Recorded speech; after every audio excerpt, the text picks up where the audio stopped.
Hola, es verdad. Ciertamente actualmente vivimos en un periodo complicado, en una situación de alerta sanitaria que tiene sus consecuencias en la economía de las islas. También es verdad que no es la primera vez. A lo largo de la historia de Canarias, las islas han sufrido varias crisis, numerosas crisis, de tipo sanitaria. Por ejemplo, la epidemia de peste en 1603. También ha pasado por dificultades económicas, pero también es cierto que siempre se han superado. Entre ellas, hoy quiero hablarles de la crisis del vino canario de finales del siglo XVII.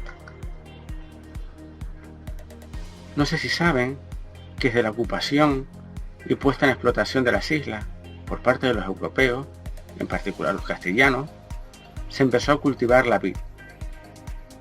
No sin ciertas dificultades, obviamente. Incluso hay referencias a la vid y el vino con anterioridad. Ciertamente, en un primer momento el vino no va a ser el producto exportador, sino más bien fue un producto para autoconsumo. En un primer momento de esta economía canaria fue el azúcar el principal producto canario que se va a exportar hacia el exterior, hacia los mercados internacionales. No obstante, desde muy temprano, desde mediados de la década de 1520, el vino empieza a comercializarse hacia el exterior, principalmente hacia India, hacia América. En parte este comercio fue favorecido por la juventud de las cepas y la capacidad de estos vinos canarios para aguantar estos largos viajes.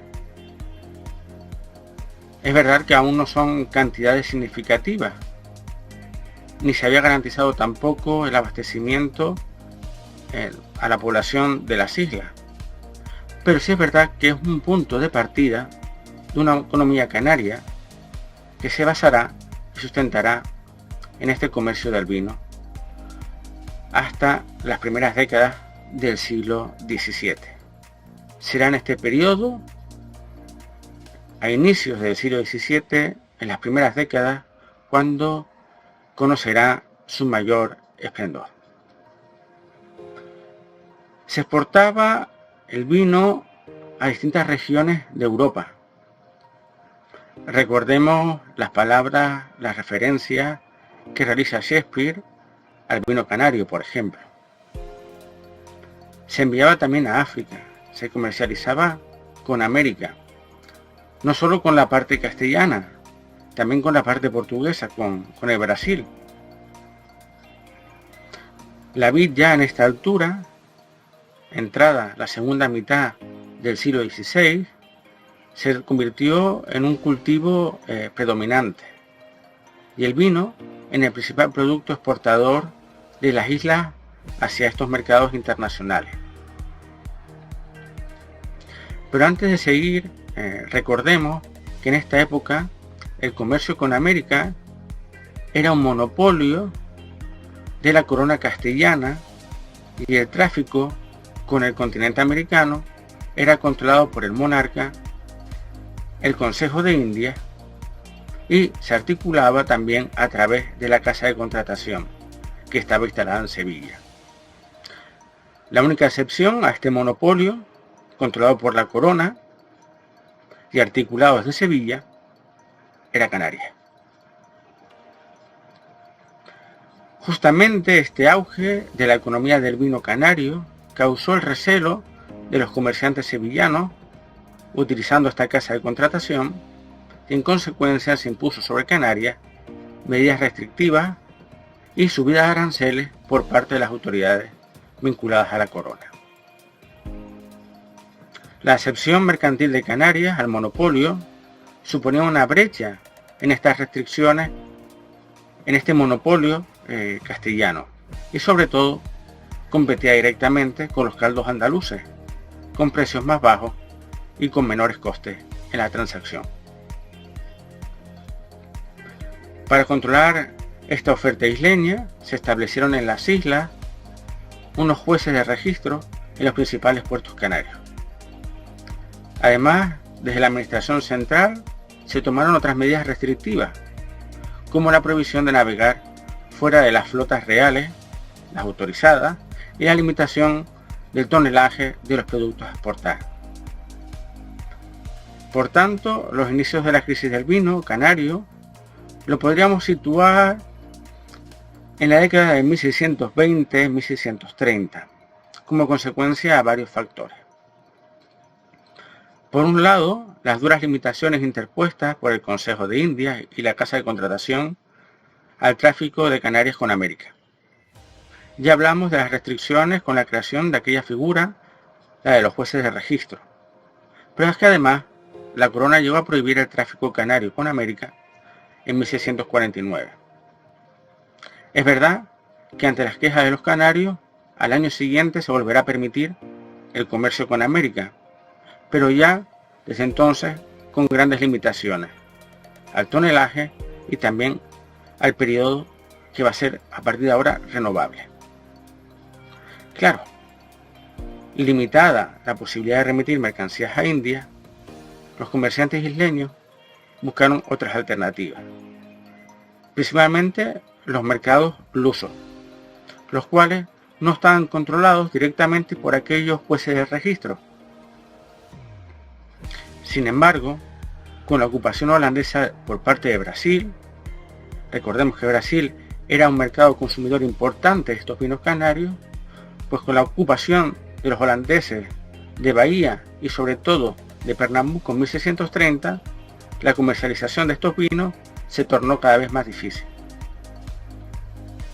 Si entonces era ya difícil, imposible se volvió con la independencia de Portugal de la monarquía hispánica en 1640 y con ello la pérdida de estos mercados lusos, tanto Portugal continental como Brasil, como África, Cabo Verde, etc. Además crearon la Compañía Brasileña en 1649 y entra en juego otro país, Inglaterra. Los ingleses intervendrán en este comercio ya atlántico, promulgando las actas y leyes de navegación inglesas entre 1651 y 1663, que en definitiva favorecían la exportación de las islas portuguesas hacia sus colonias en detrimento de Canarias. Por ello, la independencia de Portugal, la política también de potencias extranjeras que favorecieron la sublevación de Portugal en 1640, como por ejemplo Inglaterra, provocaron tanto el cierre de esta salida, de estos mercados lusos, como el desplazamiento de la producción en favor del Madeira y el Oporto. En palabras del ilustre historiador Virey Clavijo, fue un golpe tan feliz para la isla de la Madeira como infausto para las Canarias. En esta coyuntura comenzaron las primeras protestas en Tenerife contra las limitaciones y las carencias de las exportaciones del vino. Estas tuvieron sus máximas expresiones en los motines de 1648 y 1666. Primeramente, las autoridades expulsaron de la isla a algunos mercaderes británicos. Posteriormente, incluso todos los británicos fueron confinados, acusados, claro, de haber construido un monopolio en torno al vino canario. Un clima social semejante es el que propicia un tumulto en Garachico en 1666, conocido con el nombre del derrame del vino. Lo cierto es que ya a finales del siglo XVII los vinos canarios habían perdido los mercados coloniales, como hemos dicho, de Portugal y de Inglaterra, y la exportación a India estaba muy limitada. Ya no hubo vuelta atrás. Los intentos de recuperar viejos mercados no tuvieron éxito. Tal vez podemos hablar quizás de dos momentos muy concretos que aliviaron la crisis del vino canario. El primero, la proclamación tan ansiada, por fin, de la libertad de comerciar con América en 1718, ya sin el monopolio. El segundo, la independencia de los Estados Unidos de Inglaterra, quienes enseguida comenzaron a recibir grandes cantidades de vino canario. Sabemos el final de esta historia. Sabemos que hoy en día el vino canario presume de calidad y es reconocido internacionalmente. Pero no hay que olvidar que el éxito del que hoy presumimos es el resultado del esfuerzo y de la lucha que durante siglos realizaron contra las adversidades nuestros antepasados. El valor no está, por tanto, solo en el producto, sino en el empeño de todas y cada una de las generaciones pasadas que en condiciones extremadamente duras sacaron adelante a las islas a través del cultivo de la vid, produciendo vino y comercializándolo, llevando lo mejor de nosotros al resto del mundo. Por tanto, con todo esto, solo quería decirles que si seguimos el ejemplo de ayer, saldremos reforzados para el futuro. Gracias.